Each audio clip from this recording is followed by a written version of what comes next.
Okay, so if you don't... Okay, so this is Daniel Peppers, and he has a video called "Is this the new manga, the next Jujutsu Kaisen?"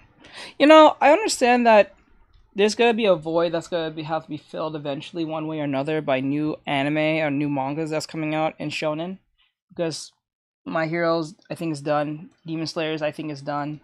Jujutsu Kaisen, I think, is finished up or done. Most of these animes are done, right? Most of them are just pretty much done at this time. The problem is that I don't like the fact when they compare, like they said, is this the next X, Y, and Z? Because now you just put a giant expectation on this thing, so you're gonna think it's gonna be like it or something close to it when it could be something drastically different. I don't think that's a good idea. I really do not think it's a good idea to do something like that. I get it because they're probably the same genre of um of anime. I think if I remember right, Jujutsu Kaisen is considered a exorcist anime. Same thing as Bleach, Shaman King, anything that has to do with the spiritual presence of anything. I think that's what they refer to that as.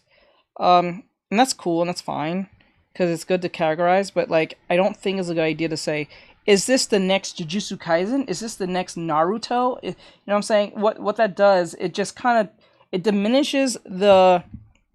I think it diminishes the overall credibility for the anime to be different, because if you're just trying to get something that's close to Naruto or like Jujutsu Kaisen or Bleach, I think you're best just reading those instead of trying to get something similar.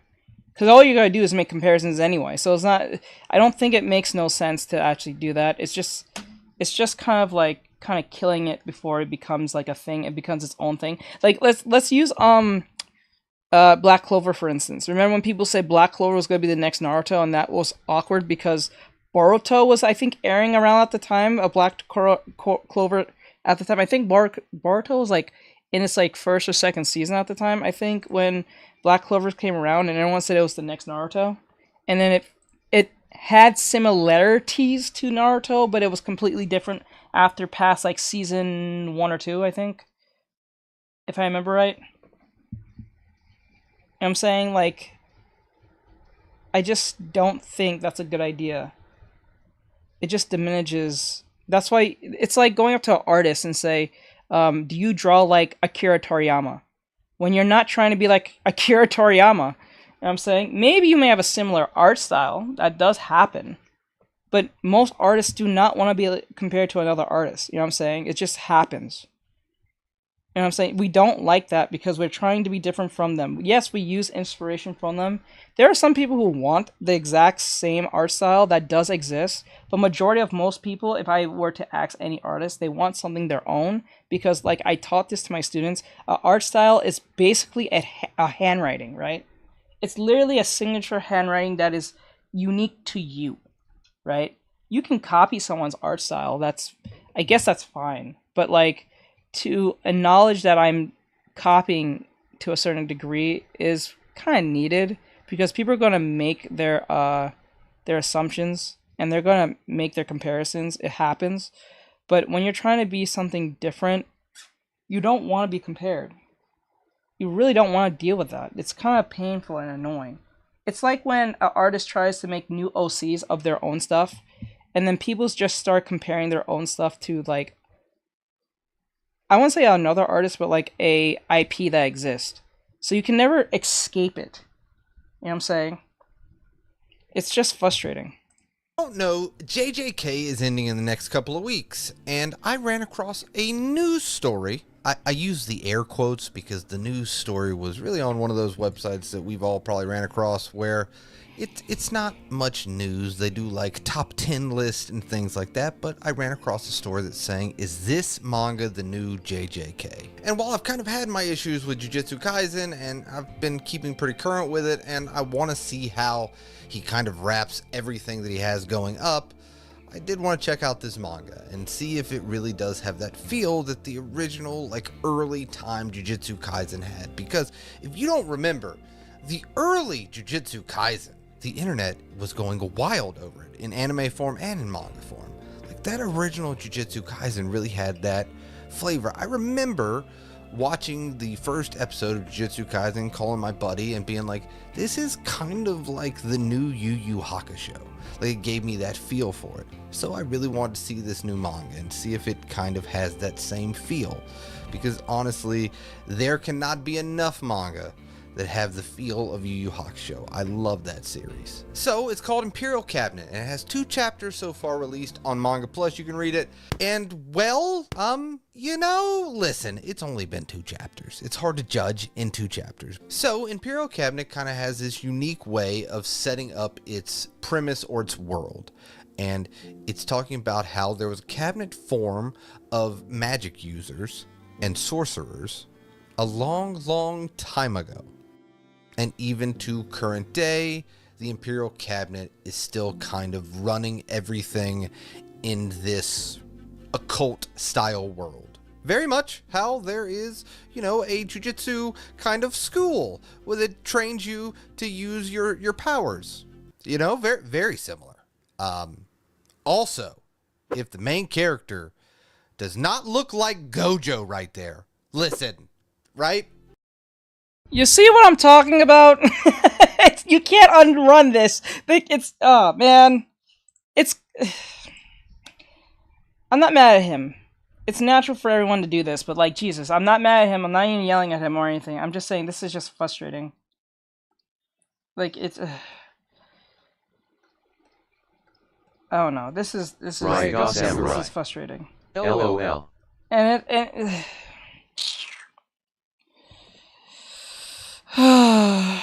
Like, right?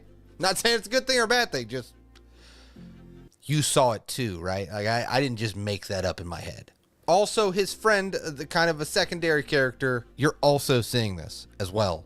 Am I crazy? You're also seeing it though.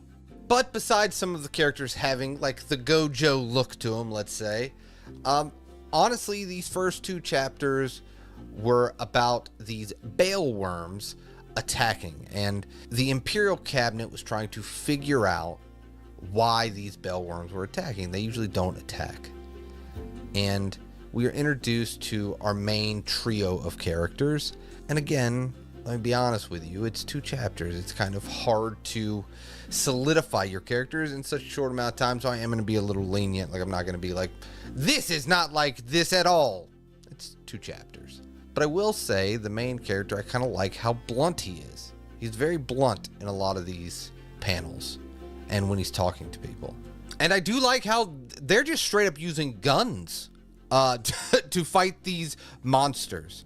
They're just like, our bullets aren't working. I think it's kind of interesting to be like, you know, you're kind of building up this Imperial Cabinet with these powers, and we saw the main character use his powers in a few panels. Like, there are powers around, but I do like how their first thing was like, no, we're just gonna shoot them like that. Listen, but surprisingly, bullets are not working on these creatures that are coming.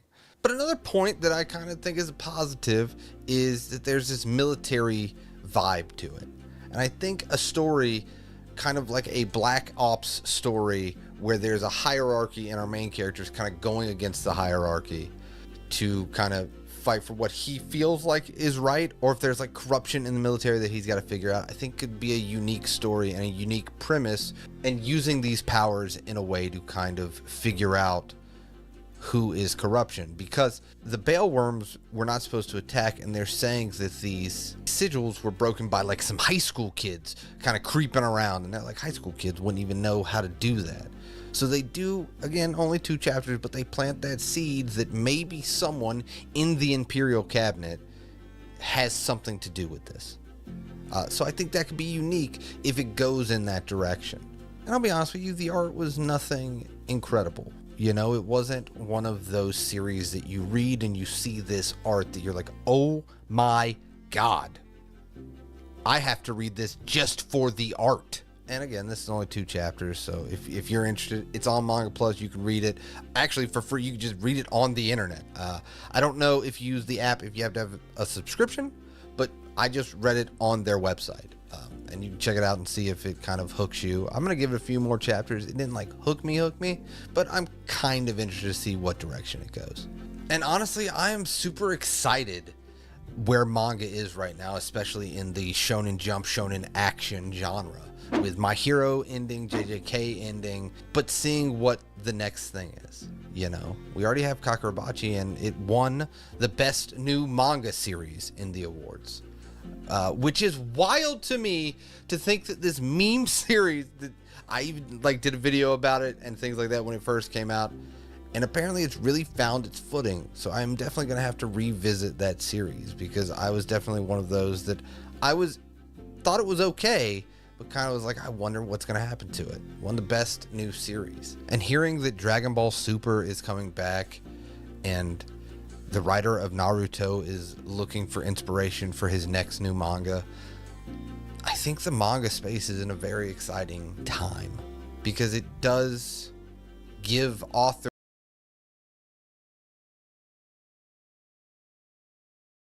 I know they're saying under the. I hope I was on mute the entire time. I know they're saying that manga is gonna be in a great place now, since there's gonna be new like anime coming in. But given the idea that BlackRock and Blackstone is trying to take place in manga, or at least Blackstone specifically, who is a branch of, or was a part of BlackRock, makes me worry. Given the timing of this, it just makes me worry a little bit, to a certain extent, because given BlackRock and Blackstone's involvement in the entertainment space, especially when it comes to something like anime.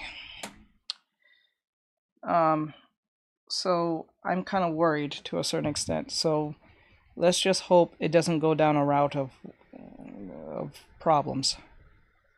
There's motivation, that there is kind of spots open, right? And I think it gives Shonen Jump and those editors kind of this motivation to find the next thing. Maybe take some chances on some series that they might not would have done it if they still had these big hitters in there. Because again, the idea of the magazine is to sell the magazine. To do that, you have to have series in the magazine people want to read. So maybe they'll take chances on a bunch of new series and see what sticks, because of these openings that these gigantic series are leaving in this magazine. And I don't know, man. I am really excited to see the next iteration of not only Shonen Jump, but manga in general. And that's why, honestly, I see myself actively searching for like new series, or if on these apps, because with the digital app, you know, stuff is getting simul-published immediately, that you can see like, oh, they just released chapter 1 of this series. I know nothing about it. Let's check it out. It's giving us an opportunity that we didn't have just a few years back, of when a new series is getting published in Japan, we're getting those translations pretty quickly. And so, especially in this time where a lot of magazines are looking for their next new series, I think that means that we're going to get the opportunity to try out a lot of series that we maybe never even would have gotten over here 10 years ago, 5 years ago, because they don't have to worry about putting together a volume 1. They're just like, all right, let's throw these chapters out, and if the series gets canceled or doesn't work, we're just canceling. But at least we still get to read it and get to experience it for ourselves. So like I said, while Imperial Cabinet didn't like blow me away, and I'm not like, guys, listen, you have to read this series, I think you should check it out and kind of form your own opinion about it. But it was kind of cool just to be like, yeah, I'll go check it out. I'll go read it and see what I think. Is this the next JJK? But I don't know. I just wanted to make this video about Imperial Cabinet. I just got done reading the chapters, and let me know in the comments if you check it out, what you think about it, and are you as excited as I am about this era of manga that we're entering, where all these gigantic titles are kind of ending or going away, and maybe, just maybe, these editors and stuff will kind of take chances on some new series, and we can get some really, truly incredible stuff. But as always, I appreciate you guys made it to the end of this video. It means the world to me. And I hope if you're having a bad day, it gets better. If you're having a good day, I hope it becomes fantastic. I'll see you next time. That was Daniel Pepper. Okay, so That was Daniel Peppers. Like, share, from, comment. If you guys enjoyed this and like great stuff, and I'll see you guys in the next one. Thank you guys for watching. I do appreciate it. And give him a follow.